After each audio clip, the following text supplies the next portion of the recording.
Soit cela va transformer Vinicius en un bon soldat pour Kylian Mbappé, ou alors ça va tout simplement tuer les yeux de Kylian Mbappé. Parce que si Mbappé joue comme avant-centre au Real, ce qui est fort probable, et que finalement il n'arrive pas à s'adapter à ce nouveau poste, comme Cristiano Ronaldo l'a fait, ça va être une perte et ça ne va pas fonctionner pour longtemps. Kylian Mbappé va rejoindre le Real Madrid. Cela signifie que les deux meilleurs joueurs du monde vont jouer ensemble.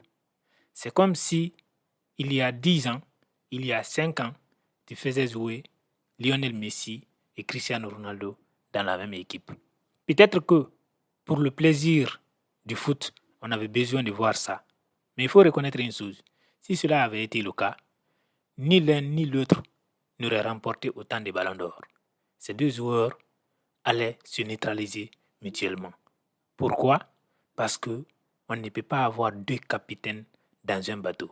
Lorsque Messi jouait avec Neymar ou encore Luis Suarez, malgré le talent immense de ces deux joueurs, ils n'ont jamais été ballon d'or. Messi a joué avec Iniesta, il a joué avec Xavi. L'un de ces joueurs aurait remporté le ballon d'or s'il n'avait pas évolué à la même époque et dans la même équipe que Lionel Messi. Luka Modric a remporté son ballon d'or parce que Cristiano avait quitté le Real un an auparavant. Les grands joueurs, quand ils jouent ensemble, se neutralisent toujours. Il ne peut pas y avoir deux ballons d'or dans la même équipe. En tout cas, c'est très difficile que Kylian Mbappé et Vinicius Junior compétissent au même niveau avec les mêmes chances pour le ballon d'or s'ils évoluent ensemble. Dans cette vidéo, je vais te donner les 3 raisons pour lesquelles l'arrivée de Kylian Mbappé au Real est une perte immense pour le football.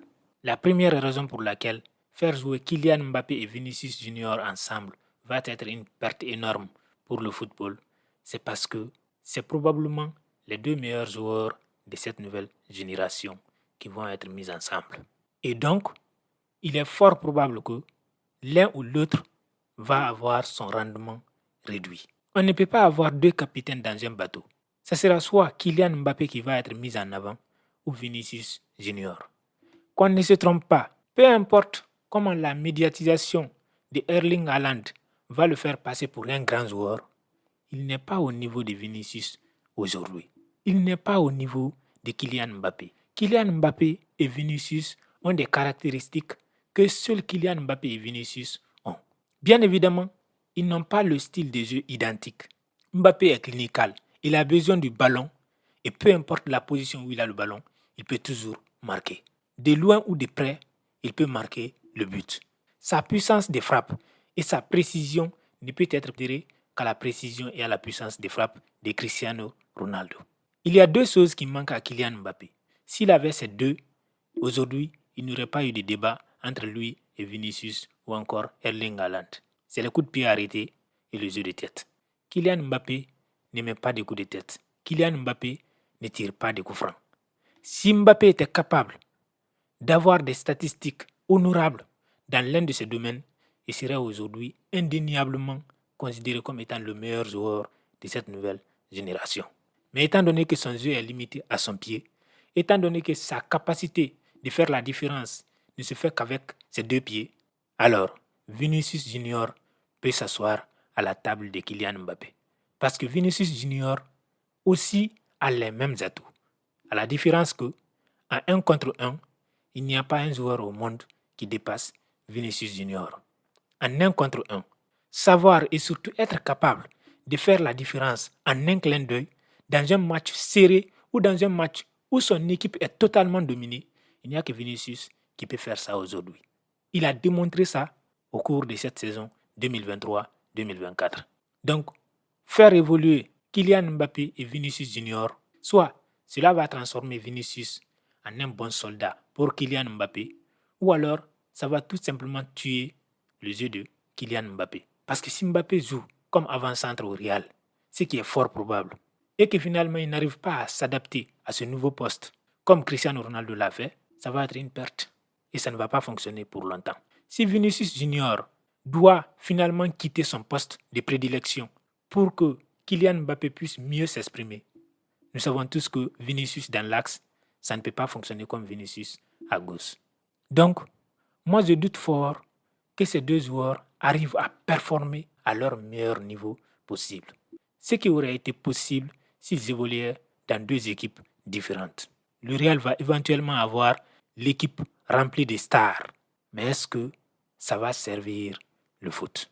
La deuxième raison pour laquelle l'arrivée de Mbappé au Real n'est pas une bonne nouvelle pour le football, c'est parce qu'il y aura beaucoup de sacrifices. De Rodrigo à Arda Güler, en passant par Brahim Diaz, tous ces joueurs vont soit avoir leur temps de jeu remis en cause, ou alors certains seront même obligés de quitter le club. Rodrigo, qui a apporté tellement de joie aux supporters madrilènes, va devoir quitter pour faire de la place à Kylian Mbappé. Brahim Diaz, qui a montré cette année qu'il n'est pas qu'un simple remplaçant, c'est un joueur très important dans l'équipe, va voir son temps de jeu qui va être réduit pratiquement en 2 ou 3. Arda Güler, avec la présence de Kylian Mbappé, aura probablement moins de chances de participer à des matchs importants. Donc on va sacrifier beaucoup de talent pour faire de la place à Kylian Mbappé. C'est une perte pour le foot. Bien évidemment, Kylian Mbappé est une star aujourd'hui. Il est incontestablement sinon l'un des meilleurs joueurs du monde. Mais faire signer Kylian pour tuer autant de talents au Real, autant de joueurs qui rêvaient de jouer et de passer la majorité de leur carrière au Real, c'est injuste. Surtout quand on sait que Kylian Mbappé a eu l'occasion de venir au Real à de multiples reprises. Il a décidé de jouer pour le PSG. Même si par moments il a été bloqué par son employeur, mais il est sûr et certain que Mbappé lui-même a pris la décision à un nombre incalculable de fois de renouveler son contrat au PSG. Il y a des joueurs comme Rodrigo ou encore Arda Güler qui avaient le choix de rejoindre d'autres équipes. Ils ont préféré le Real Madrid.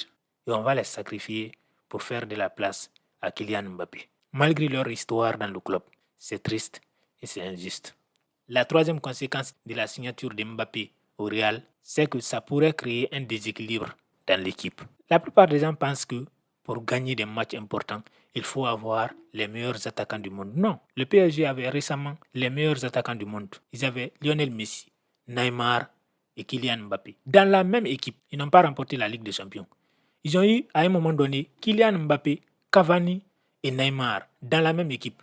Ils n'ont pas pu remporter la Ligue des Champions. Donc, ce ne sont pas forcément les meilleurs attaquants du monde qui te remportent la Ligue des Champions. Tu as besoin d'une équipe équilibrée. Tu as besoin de très bons milieux de terrain. Si tu fais venir Kylian Mbappé pour qu'il joue devant avec Vinicius Junior et Rodrigo, si il y a des guerres d'ego et que les joueurs là ne participent pas trop aux jeux, surtout que de plus en plus des cadres de l'équipe vont s'en aller, ça va être eux maintenant les cadres de l'équipe. S'ils ne participent pas aux jeux, les milieux que sont Kamavinga, Tchouaméni, Valverde ou encore Bellingham, j'ai beaucoup de respect et d'estime pour eux, mais ils ne sont pas Modric et Kroos.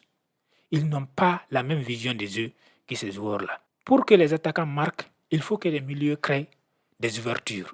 Il faut que les milieux leur fassent des passes décisives. Si une équipe du Real, avec une attaque de feu, joue contre une équipe de Manchester City, avec un milieu de feu, qui est-ce qui a plus de chances de remporter la victoire? Ce sont les milieux et la défense qui te donnent le contrôle du match. Si tu n'as pas un bon milieu de terrain, forcément tu ne peux pas t'en sortir. Et donc, il y a un risque énorme que le Real se retrouve avec les meilleurs joueurs devant, mais finalement au milieu, on n'arrive pas à contrôler l'adversaire. Donc le Real risque d'avoir une équipe très forte sur le papier, mais limitée sur le terrain. On sera curieux de savoir comment ils vont gérer tout ça. En tant que supporter du Real, on ne peut qu'être content et excité de la venue de Kylian Mbappé au Real. Mais pour le moment, il y a beaucoup de questions qui restent en suspens. Et on espère que les réponses ne vont pas nous frustrer. Si vous avez aimé cette vidéo, likez, partagez à vos amis et abonnez-vous à cette chaîne. N'oubliez pas de laisser votre opinion en commentaire.